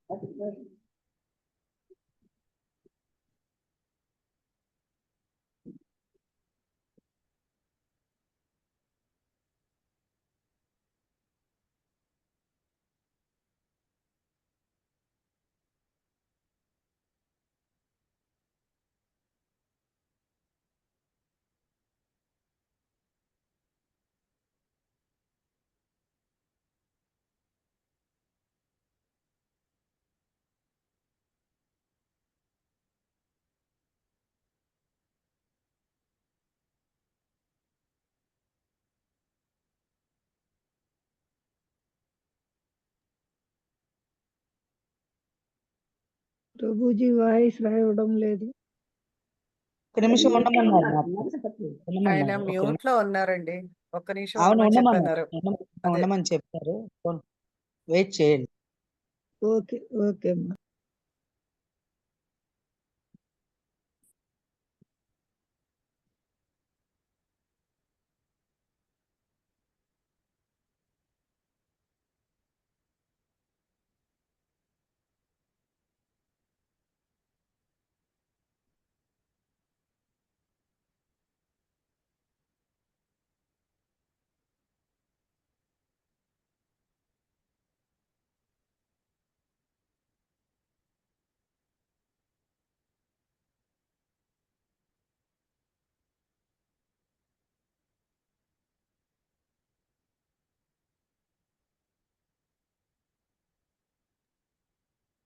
హరే కృష్ణ, క్షమించాలి. పావని మాతాజీ, మీకేం ప్రశ్న ఉందా? హరే కృష్ణ ప్రభుజీ. ఉంది హరే కృష్ణ ప్రభుజీ. మాతాజీ. ఎస్ మాతాజీ, చెప్పండి. ఇప్పుడు యాక్చువల్ గా ఇవాళ చాప్టర్ అదే ఇవాళ చెప్పిన శ్లోకాల్లో కర్మ, అకర్మ, వికర్మ గురించి మాట్లాడుకున్నాం. అవును అలాగే మాతాజీ. సకామ కర్మ కూడా టచ్ చేసాం. ఆ, అయితే నిష్కామ కర్మని ఉమ్. అకర్మ కింద మనం చూడొచ్చా ప్రభుజీ? ఎస్ మాతాజీ, నిష్కామ కర్మని అదే అకర్మ కింద చూడొచ్చు. అమ్మకరం చూడొచ్చు. చూడొచ్చు. ఎందుకంటే నిష్కామ కర్మ అంటే పని చేస్తాడు కానీ ఏమీ ఫలితం కామించడు, ఫలితం మీద ఆశించుకోడు. కామించడు. అయితే అవును ప్రభుజీ. దీంట్లో ఒక విషయం, నిష్కామ కర్మ ఆ, ఆ, మన పాటించే వాళ్ళు ఎవరైతే ఉన్నారో మళ్ళీ దాన్ని భక్తితో అనుసంధానం చేయాలి. ఇప్పుడు జ్ఞానులు ఉంటారు, ఆ నిష్కామ కర్మ ఎలాంటి ఫలితాన్ని ఆశించకుండా కూడా నిష్కామంగా కర్మలు చేస్తారు. కర్మ చేస్తారు. చేసి తర్వాత కేవలం ఆ, ఈ శరీరం నుండి బయటపడితే చాలనే భావనతో ఉంటారు. అంటే ఈ శరీరం నుండి ముక్తి, విముక్తి, భౌతిక ముక్తి ప్రపంచం నుండి ముక్తి కేవలం విముక్తి కలిగితే బాగుంటుందని వాళ్ళు ఆ నిష్కామ కర్మ చేస్తారు. కానీ భక్తుడు ఎలాగంటే ఆయన నిష్కామ కర్మ చేస్తాడు, కానీ నాకు భగవంతుని యందు భక్తి, మళ్ళీ నేను కూడా భగవద్ ధామానికి వెళ్ళాలనే ధ్యేయంతో ఆయన కర్మ చేస్తాడు. దానివల్ల ఏం జరుగుతుందంటే కేవలం విముక్తి కాదు, ఆయన శాశ్వతంగా ఇంకా భగవంతుని యొక్క ఎక్కడున్నా కూడా భగవంతుని యొక్క గొప్ప సేవకుడిగా ఆయన ఆవిర్భవిస్తాడు. ఆ విధంగా చేయాలి. ఓకే, థ్యాంక్ యూ నిష్కామ ప్రభుజీ. కర్మకి హరే భక్తిని జోడించాలి. భక్తి జోడించాలి, అప్పుడు అకర్మ భక్తిని అవుతుంది. అప్పుడు అది అకర్మ ఇంకా అకర్మ కంటే ఇంకా ఇంకా మన శుద్ధమైనటువంటి భగవత్ కర్మ అయిపోతుంది అది. Thank you. Hare Krishna Prabhuji. Welcome. Hare Krishna. Yes Pranavi Mataji, మీకేం ప్రశ్న ఉందా? హరే కృష్ణ ప్రభుజీ. హరే దండవత్ కృష్ణ మాతాజీ, దండవత్ ప్రణామం. ఉంది ప్రభుజీ. 2 ప్రశ్నలు ఉన్నాయి. మొదటి ప్రశ్న ప్రభుజీ, ఇప్పుడు మనం ఏదైనా ఆశ్రమంలో ఉంటే, గృహస్థాశ్రమంలో ఉన్న, సన్యాసాశ్రమంలో ఉన్న, మనం చేయవలసిన విధులు చేయకపోతే కూడా కర్మబంధనంలో చిక్కుకుంటాము ప్రభుజీ. ఎస్ మాతాజీ, ఖచ్చితంగా. ఎందుకంటే మన మీద ఉన్నటువంటి బాధ్యతలు మనం నిర్వర్తించకపోతే వాటిని ఎవరు నిర్వర్తిస్తారు? అవి చేయకుండా ఉండేటటువంటి మళ్ళీ అవి చేయడానికి మళ్ళీ మనము పుట్టాల్సినటువంటి దుస్థితి ఏర్పడుతుంది. ఎలాగంటే ఇప్పుడు మనకి శాస్త్రాల్లో ఏం చెప్తారంటే రుణానుబంధ రూపేణ పశుపత్ని సుధాలయ, రుణక్షయే అంటే ఈ మనం ఏవైతే బంధువుల మధ్యలో, ఏ మనుషుల మధ్యలో అయితే మనం ఉన్నామో వీళ్ళందరికీ కూడా మనం రుణపడిపోయి ఉన్నామన్నమాట. ఇప్పుడు మీ దగ్గర నేను ఒక 1000 రూపాయలు అప్పు తీసుకున్నాను అనుకోండి, తీర్చవలసినటువంటి బాధ్యత నాది. నేను తీర్చకుండా అట్లాగే శరీరాన్ని వదిలిపెట్టాను అనుకోండి, మళ్ళీ ఏం జరుగుతుంది? నేను మళ్ళీ మీకు ఆ 1000 రూపాయలు నా ద్వారా ఇప్పించబడాల్సినటువంటి ప్రదేశంలో పుట్టాల్సినటువంటి పరిస్థితి ఏర్పడుతుంది. అలాగే ప్రతి బాధ్యత కూడా, పిల్లలని పెంచే బాధ్యత క్రమం కావచ్చు, తల్లిదండ్రులను చూసుకునే క్రమంలో కావచ్చు, మన మీద ఏవైతే బాధ్యతలు ఉన్నాయో వాటిని సక్రమంగా నిర్వర్తిస్తేనే మనం వాటి నుండి బయటపడతాం. లేకపోతే మళ్ళీ వాటిని నిర్వర్తించాల్సినటువంటి జన్మలు మళ్ళీ ఎత్తుతూనే ఉంటాం. ఓకే ప్రభుజీ. Yes. ఇంకో ప్రశ్న ప్రభుజీ, Yes, 4.18లో ఫస్ట్ లైన్లో కర్మనే అకర్మ అంటే కర్మని అకర్మలాగా చేసి హరే కృష్ణ.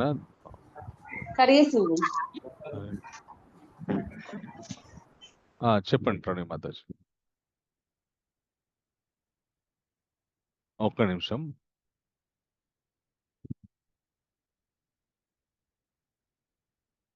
ప్రణవి మాతాజీ. మీరు అన్మ్యూట్ చేసుకొని చెప్పండి ఇప్పుడు.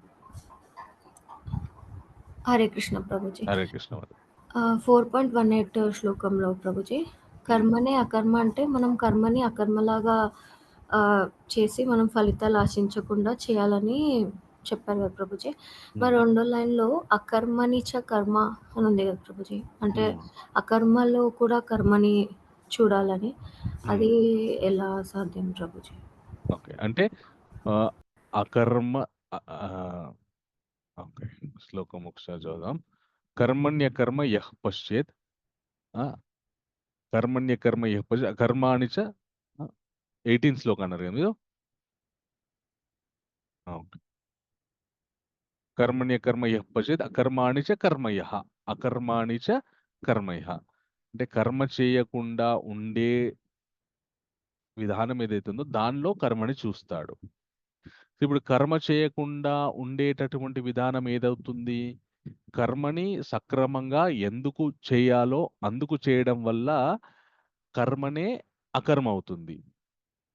ఓకే, అలా అదే విధంగా ఓకే అదే విధంగా కర్మలు చేసుకుంటూ వెళుతూ పోతుంటే అది కర్మ అయిపోతుంది. అంటే ఇప్పుడు గృహస్థ ఉన్నాడు, శాస్త్రాల్లో ఏ విధంగా చెప్పారో ఆ విధంగానే జీవిస్తున్నాడు. ఇంకా ఎలాంటి ఇబ్బందులు వచ్చినా, ఎలాంటి ఎవరు ప్రేరేపించినా కూడా అతను శాస్త్రంలో చెప్పిన విధంగానే కర్మల్ని మన గృహస్థాశ్రమాన్ని నిర్వహిస్తూ వెళ్తున్నాడు. దానివల్ల ఏమవుతుంది? అతను చేయాల్సినటువంటి కర్మలు చేస్తున్నాడు, కానీ అవి అకర్మల కింద మారిపోతున్నాయి. అప్పుడు కర్మనే అకర్మ అవుతుంది, అకర్మనే కర్మ కూడా అయిపోతుంది. ఇప్పుడు దాన్ని చేయాల్సిన బాధ్యతలు వదిలిపెట్టట్లేదు, ఎలా చేయాలో నేర్చుకొని ఆ విధంగా చేస్తున్నాడు. దానివల్ల ఏం జరుగుతుంది? అకర్మనే కర్మ అయిపోతుంది. అలా కాకుండా తన ఇచ్ఛానుసారం కేవలం భోగాల్ని అనుభవించాలనే ఉద్దేశంతో చేయడం వల్ల ఏం జరుగుతుంది? అది అకర్మగా కాకుండా సకర్మగా అవుతుంది. కొన్ని సార్లు అది వికర్మ కూడా అయ్యే ప్రమాదం ఉంది. కాబట్టి ఎప్పుడైతే మనుష్యుడు ఆ భావనకు వస్తాడో, ఒక కర్మని ఏ విధంగా చెయ్యాలి, ఏ విధంగా చేస్తే నేను ఈ కర్మబంధనాల నుండి బయటపడతాను అని ఆ లెవెల్కి, అంత జ్ఞానం స్థాయికి ఎప్పుడైతే వస్తాడో అప్పుడు అతను పని చేస్తాడు కానీ చేయకుండా ఉన్నట్టే ఉంటుంది. ఆ చేయకుండా ఉండేటటువంటి విధానం ఏదైతే ఉందో అదే కర్మ కూడా అయిపోతుంది. ఇది కొద్దిగా కన్ఫ్యూజన్ గా ఉండొచ్చు మీకు. అందుగురించనే నేను ఒక స్టోరీతోనే అనుసంధానం చేసిన. మీరు మన చక్కటి ఆ వృత్తాంతం, ఆ హిస్టరీ మీరు అర్థం చేసుకోవడానికి ప్రయత్నం చేయండి. చేస్తే అప్పుడు మీకు క్లారిటీ వస్తుంది. ప్రణవి మాతాజీ ఓకేనా?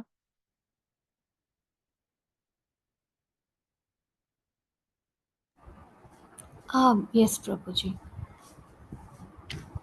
హరే కృష్ణ హిమబిందు, హరే కృష్ణ. హిమబిందు మాతాజీ మీకేమైనా ప్రశ్న ఉందా?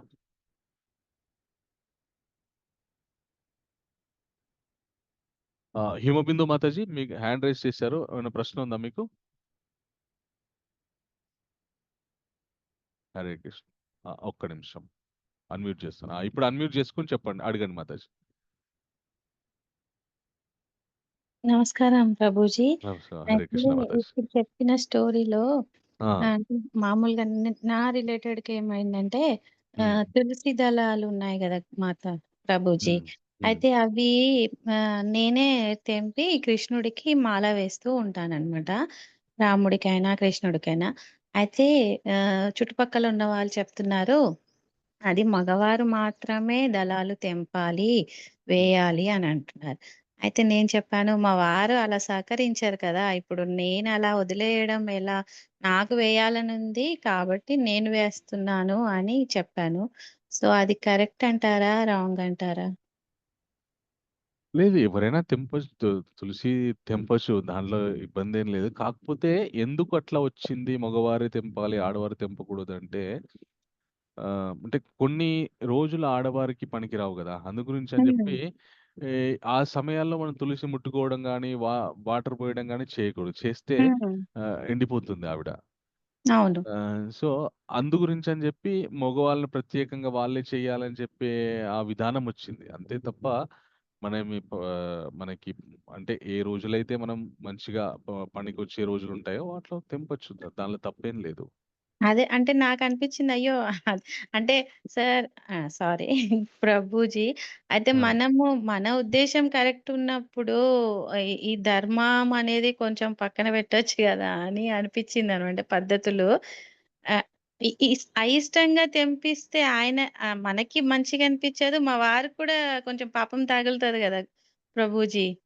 అండ్ ఇంకొకటి తులసి ఎప్పుడైనా తెంపేటప్పుడు ద్వాదశి, పౌర్ణమి ఇట్లాంటి రోజుల్లో హ్మ్. మాత్రం తెంపకూడదు. అవును. ఆ ఏకాదశి రోజు అంటారు గదా! ఆ! ఏకాదశి, ద్వాదశి, శుక్రవారము, మంగళవారము. అదే కదా ప్రభుజీ?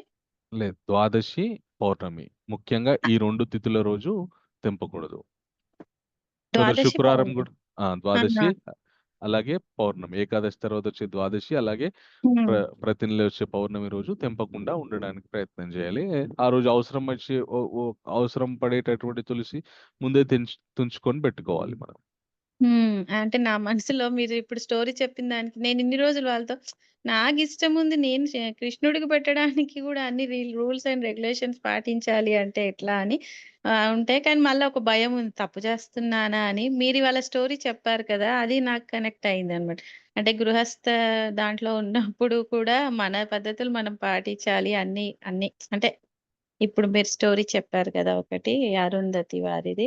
సో, ఇంకొకటి ప్రభుజీ హ్మ్. ఈ ఫ్లవర్స్ కూడా ఉంటాయి గదా! మా ఇంట్లో ఇప్పుడు డిసెంబర్ ఫ్లవర్స్ అని పెరుగుతాయి గదా! సమ్మర్‌లో పర్పుల్ ఫ్లవర్స్. సో, హ్మ్. అవి పూజకి పనికిరావు అంటారు. ఇంట్లో మన చెట్టు మనం అంటే మన ఇంట్లో మనకు పెరిగినప్పుడు దేవుడికి ఎందుకు పనికిరావు అని నేను అంటున్నాను. అయితే మనకి దేవుడికి ఎలాంటి పుష్పాలు సమర్పించాలని జెప్పి మనకి శాస్త్రాల్లో ఏం జెప్తారంటే, ఏ పుష్పాలైతే వాసన హ్మ్. వెదజల్లుతూ ఉంటాయో అవి మనం భగవంతుడికి సమర్పించాలి. హ్మ్. మళ్ళీ ఇంకోటి బంతి పూలుంటాయి గదా! ఆ హ్మ్. బంతి పూలు కేవలం అలంకరణకే వాడాలి. భగవంతునికి సమర్పించడానికి పనికిరావు బంతి పూలు. హ్మ్. అవి గాకుండా బంతిపూలు కాకుండా మిగతా పుష్పాలను సమర్పించాలి. అలాగే ఇప్పుడు మన మన గన్నేరు పుష్పాలున్నాయి. అవి మనం హ్మ్. కేవలం శివుడికే పెట్టాలి. వేరే హ్మ్. ఎవరికి పెట్టకూడదు. ఉమ్మత్త పుష్పం ఉంది. కేవలం శివుడికే పెట్టాలి. వేరే ఎవరికి పెట్టకూడదు. ఆ! ఇట్లా అంటే కొన్ని పర్పుల్‌వి సమ్మర్‌లో పూస్తాయి ప్రభుజీ. అవి అంటే లైట్ వెయిట్ పర్పుల్ ఫ్లవర్స్ ఇంట్లో ఆ! పూస్తున్నాయి. నాకనిపించింది అరే! ఇంట్లో పూసాయి గదా! స్వామికి పెట్టడంలో తప్పేంటి అని అలా ప్రశ్న. ఆ! వాసన వెదజల్లేవి పెట్టవచ్చు మాతాజీ. వాసన రానటువంటి కొన్ని వాసన ఇప్పుడు ఉండవండి అవి. ఆ! వాసన అట్లాంటివి పెట్టకూడదనమాట. ఇప్పుడు మనం పెట్టకూడదు. డెకరేషన్‌కి చాలా మంది చాలా పూలు వాడుతుంటాం. ఆ స్మెల్ రావు, ఆ! ఏమి రావు. అది ఓకే. ఇట్లా ముక్కు దగ్గర పెట్టుకున్నా గూడా వాటి నుండి ఏం స్మెల్ రావు. ఇప్పుడు కనకాంబరాలు గాని, మల్లెలు గాని ఉన్నాయనుకోండి. మీరు హ్మ్. ముక్కు దగ్గర గాదు. మీరు కొంచెం దూరం పెట్టినా గూడా హ్మ్. ఇల్లు మొత్తం వ్యాపిస్తుంది స్మెల్ అంతా. ఓకే. అంటే ఆ! ఎందుకట్లా పెట్టారు అని అంటే ఇప్పుడు ఆ బంతి స్మెల్ పూలయితే అర్థం ఉంది. కానీ స్మెల్ ఆ! అంటే మిగతా వాటికి గూడా చాలా మట్టికి రావు కదా! ఆ! వాటికి ఎందుకట్లా అంటే ఆ! పువ్వే గదా! అని పువ్వు నేనంటాననమాట. పువ్వే. కొన్ని ఏంటి అంటే మాతాజీ కొన్ని హైబ్రిడ్ పూలుంటాయన్నమాట. అవి హ్మ్. నేచురల్‌గా పుట్టినయి గాదు. వాటిని ఇంకేదో విధంగా హైబ్రిడ్ జేసి పుట్టిస్తారు. తొందర పెరగడానికి హ్మ్. పుట్టించినటువంటి పూలన్నమాట. అట్లాంటి మనం భగవంతుడికి పూలెందుకు సమర్పిస్తామంటే, ఆయన ప్రీతి గురించి చక్కటి ఆయన మంచి స్మెల్ జూస్తారు. అలాగే ఆయన మన ముక్కు నుండి మనం స్మెల్ జూస్తాం గదా! అది ఒక ఇంద్రియం. హ్మ్.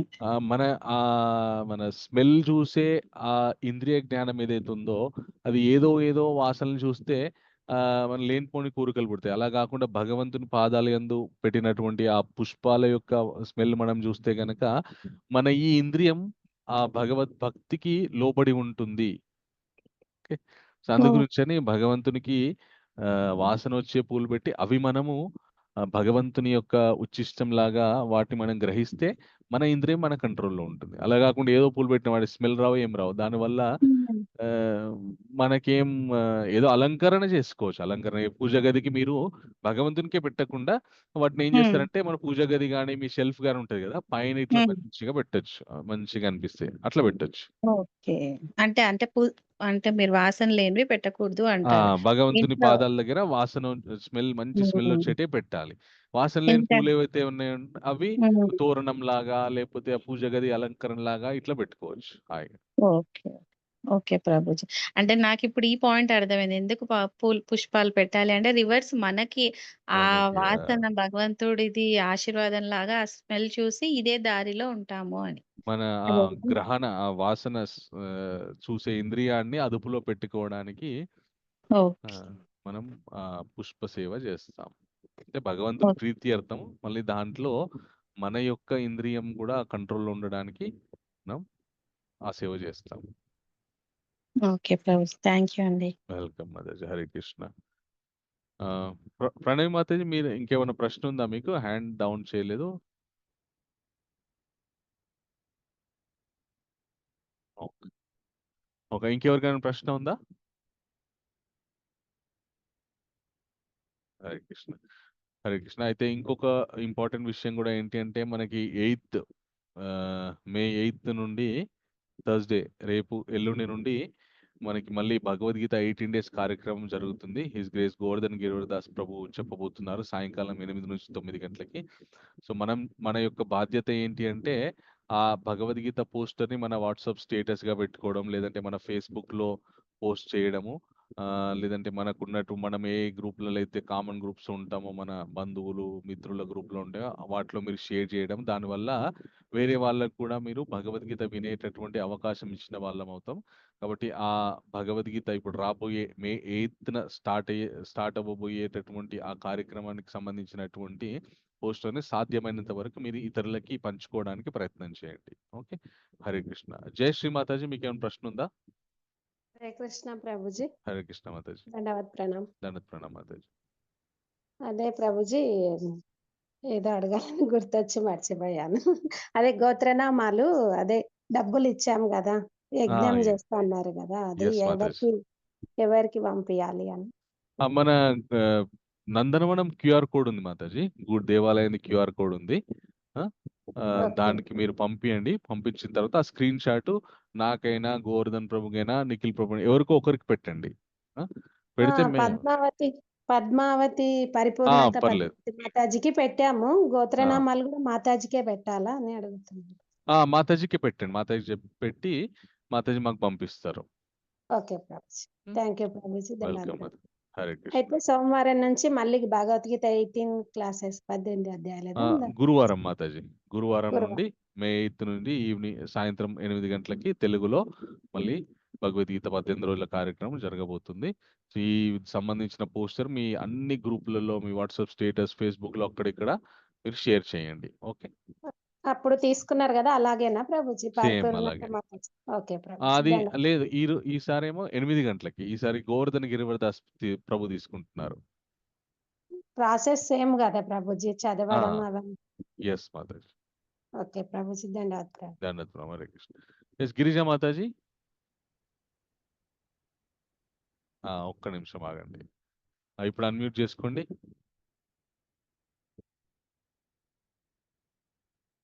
రావట్లేదా? మళ్ళీ ట్రై చేయండి.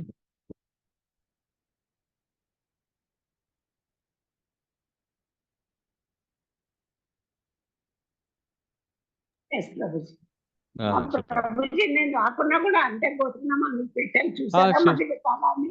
ఎస్ మాతాజీ, చాలా మంది. చెప్పండి, మీరు చెప్పండి. అంటే నేను రావడం ప్రయత్నం చేస్తున్నా ప్రభుజీ.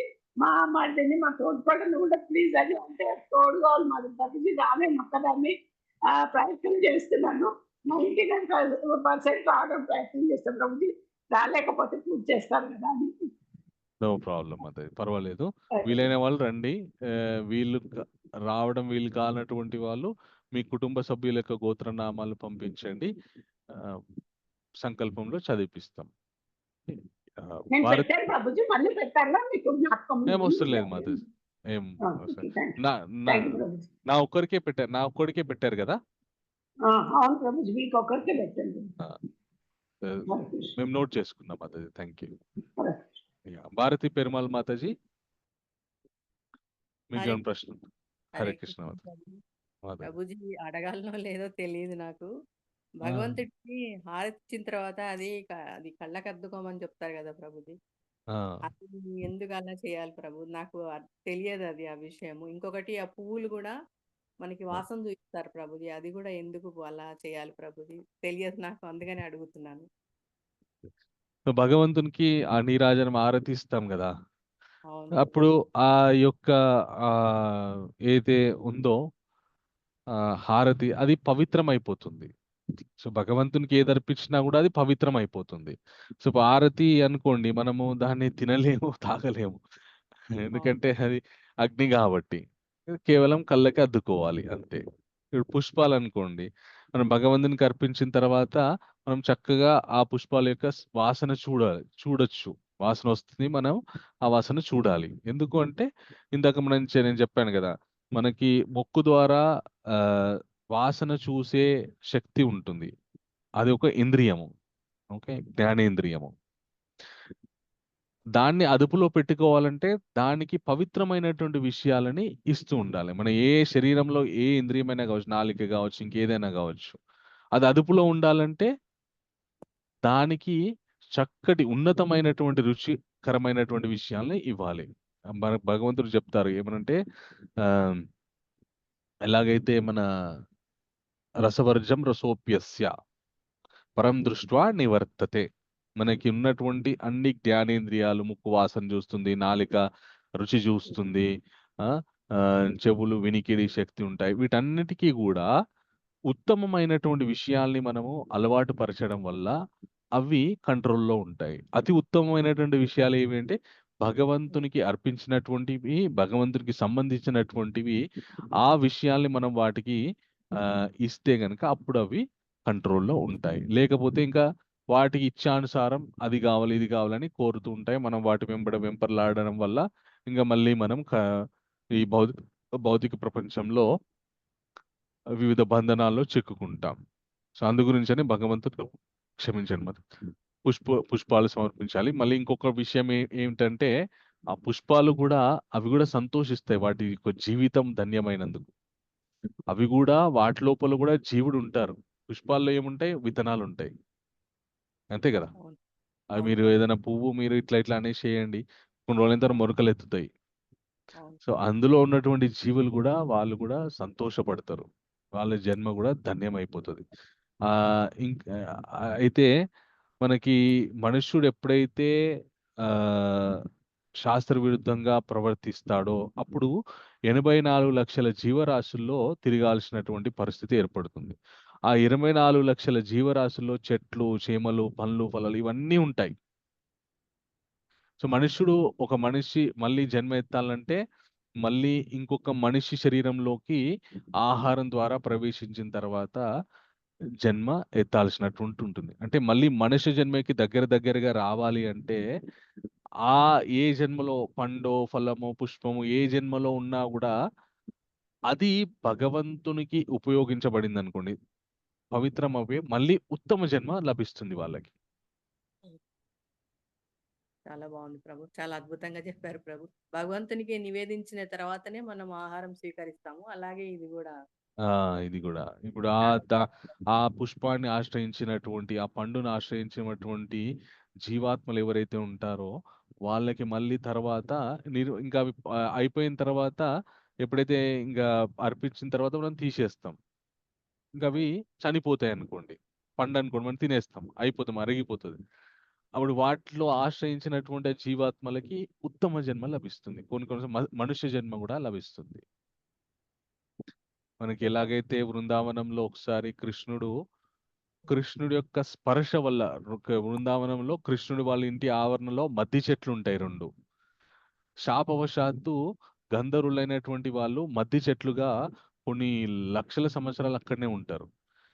కేవలం కృష్ణుడి యొక్క స్పర్శ తగలడం వల్ల ఏం జరుగుతుందంటే, ఆ మద్ది చెట్ల నుండి పడిపోయి, దాంట్లో నుండి ఇద్దరు దివ్య పురుషులు బయటకొస్తారు. వచ్చి కృష్ణ మీ యొక్క స్పర్శ వల్ల మేము మా శాప విమోచనం కలిగి, మేము మళ్ళీ మా పూర్వ స్థితిని పొందాము అని చెప్పి చిన్ని కృష్ణుడికి ఈ వాళ్ళు ప్రణామం చేసి మన వాళ్ళ లోకానికి వాళ్ళు వెళ్ళిపోతారు.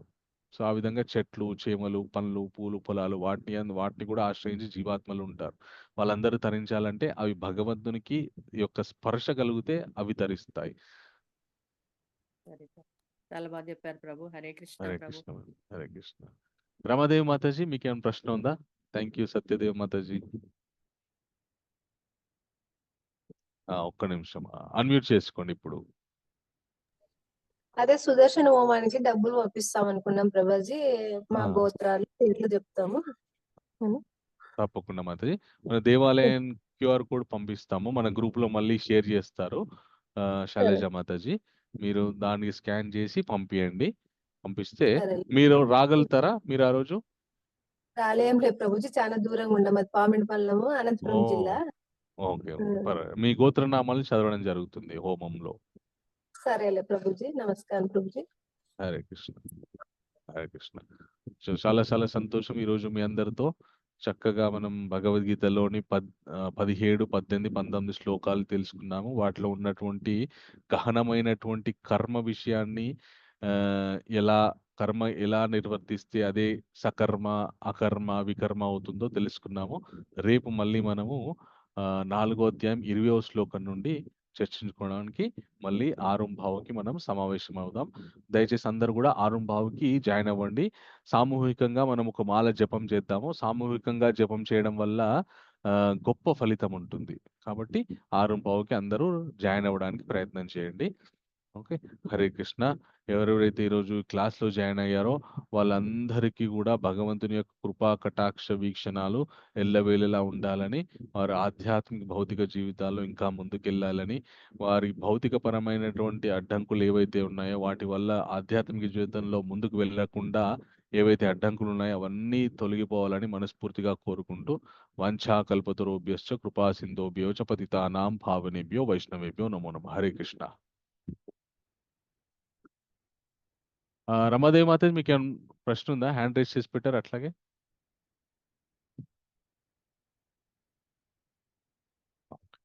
Okay. Hare Krishna. Thank you అండి. మళ్ళీ రేపు కలుసుకుందాం. హరే కృష్ణ.